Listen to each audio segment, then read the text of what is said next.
I'm lost in the way you move, the way you feel. Keinginan untuk menyelenggarakan pemilu Indonesia yang bebas sudah disiapkan sejak pekan-pekan awal setelah proklamasi kemerdekaan Indonesia 17 Agustus 1945. Ada 9 langkah yang ditempuh Indonesia untuk menuju pemerintahan yang konstitusional bagi negara Indonesia yang baru saja merdeka. Pelaksanaan pemilu pada tahun 1955 dilaksanakan 2 kali. Pemungutan suara dilaksanakan pada 29 September 1955 dan pemilu anggota konstituante dilaksanakan pada 15 Desember 1955. Pada pemilu tahun ini, partisipasi pemilihnya sebesar 87,65%.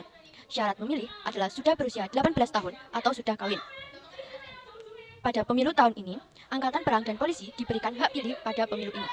Kursi DPR yang diperebutkan pada pemilu tahun 1955 sebanyak 257 kursi, tetapi bertambah menjadi 272 kursi. Dua tujuan pemilu pada masa Orde Baru, yakni 1. Rezim Orde Baru ingin melaksanakan pemilu untuk membuktikan bahwa rezim baru setelah kejatuhan Presiden Soekarno juga dapat melaksanakan pemilihan umum. 2. Pelaksanaan pemilihan umum pertama pada zaman Orde Baru juga memikirkan bagaimana membangun kekuatan politik untuk menguatkan kaki tangan dan fondasi kekuatan Orde Baru. Ada 6 kali pemilihan sepanjang Orde Baru, yaitu 1971, 1977, 1982, 1987, 1992, dan 1997. Dari 6 kali pemilu tersebut, hanya pemilu 1971 yang diikuti oleh 10 partai politik. Selebihnya, pemilu Orde Baru diikuti oleh 3 partai politik. 3 peserta pemilu 1971 adalah Golkar, kemudian PNI, Partindo, Murba, IPKI, dan Partai Katolik. Setelah itu pemilu 1971, 5 partai politik ini bergabung menjadi satu, yakni PDI. Proses pemilu 1999 terjadi akibat keputusan Presiden Soeharto menyatakan berhenti dari jabatannya pada 21 Mei 1998. Pemilu yang berlangsung pada 7 Juni 1999 menjadi sejarah pemilu pertama di masa reformasi. Berbeda dengan pemilu sebelumnya, pada pemilu 1999 ada 48 partai yang menjadi peserta dari berbagai warna politik. Dari 48 peserta pemilu 1999, hanya 21 partai yang mendapatkan kursi di DPR dan PDIP keluar sebagai pemenang mayoritas suara, disusul Partai Golkar, PPP, Partai Kebangkitan Bangsa, Partai Amanat Nasional di posisi 5 besar. Kemudian, dari hasil sidang umum MPR, Abdul Rahman Wahid atau biasa disebut Gus Dur dan Ketua Umum PDIP, Megawati Soekarno Putri, dilantik menjadi Presiden dan Wakil Presiden yang terpilih. Pemilu tahun 2004 diselenggarakan secara serentak pada tanggal 5 April 2004 untuk memilih 550 anggota DPR, 128 anggota DPD, serta anggota DPRD atau DPRD Provinsi maupun DPRD Kabupaten atau Kota se-Indonesia periode 2004 hingga 2009.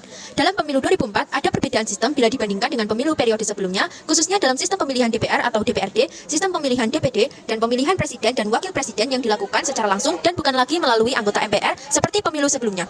Pilpres ini dilaksanakan dalam 2 putaran karena tidak ada pasangan calon yang berhasil mendapatkan suara lebih dari 50%. Putaran kedua digunakan untuk memilih presiden yang diwarnai persaingan antara Yudhoyono dan Megawati yang akhirnya dimenangi oleh pasangan Yudhoyono dan Yusuf Kala.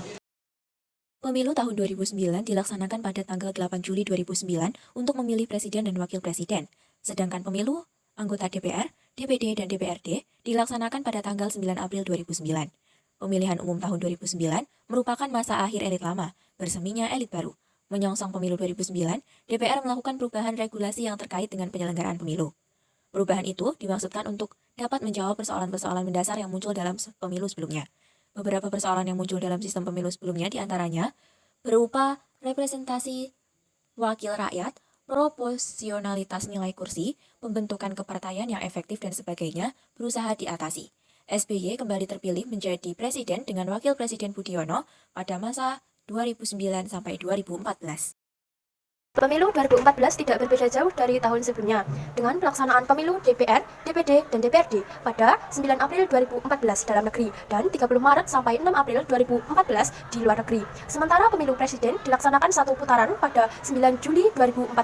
Pemilu 2014 diikuti oleh 12 partai, yakni PDIP, Golkar, Demokrat, PKB, PPP, PAN, PKS, Gerindra, Hanura, Nasdem, PBB, dan PKPI. Pemilu 2014 akan memakai e-voting dengan harapan menerapkan sebuah sistem baru dalam pemilihan umum. Keutamaan dari penggunaan sistem e-voting adalah kartu tanda penduduk elektronik yang sudah mulai dipersiapkan sejak tahun 2012 secara nasional. Rabu 17 April 2019, pemilu serentak dilaksanakan. Kenali, cermati, dan tentukan pilihanmu. Inilah calon presiden dan wakil presiden pemilu 2019. Dan inilah partai politik peserta pemilu 2019. Ayo, TPS, Rabu 17 April 2019. Pemilih berdaulat negara kuat. Pelaksanaan pemilu tahun 2019 adalah pemilihan umum yang dilakukan pada tanggal 17 April 2019. Untuk pertama kalinya dalam sejarah negara, Presiden, Wakil Presiden, anggota Majelis Permusyawaratan Rakyat atau MPR, dan anggota Badan Legislatif Daerah dipilih pada hari yang sama dengan lebih dari 190 juta pemilih yang memenuhi syarat. 16 partai berpartisipasi dalam pemilu secara nasional termasuk 4 partai baru. Pemilihan presiden yang keempat dalam sejarah negara Indonesia menggunakan sistem luber jurdil mayoritas langsung sederhana. Presiden bertahan Joko Widodo yang dikenal sebagai Jokowi mencalonkan diri kembali dengan ulama senior muslim yaitu Ma'ruf Amin sebagai pasangannya melawan mantan Jenderal Prabowo Subianto dan mantan Wakil Gubernur Jakarta Sandiaga Uno untuk masa jabatan 5 tahun antara 2019 dan 2024. Terima kasih sudah menyaksikan.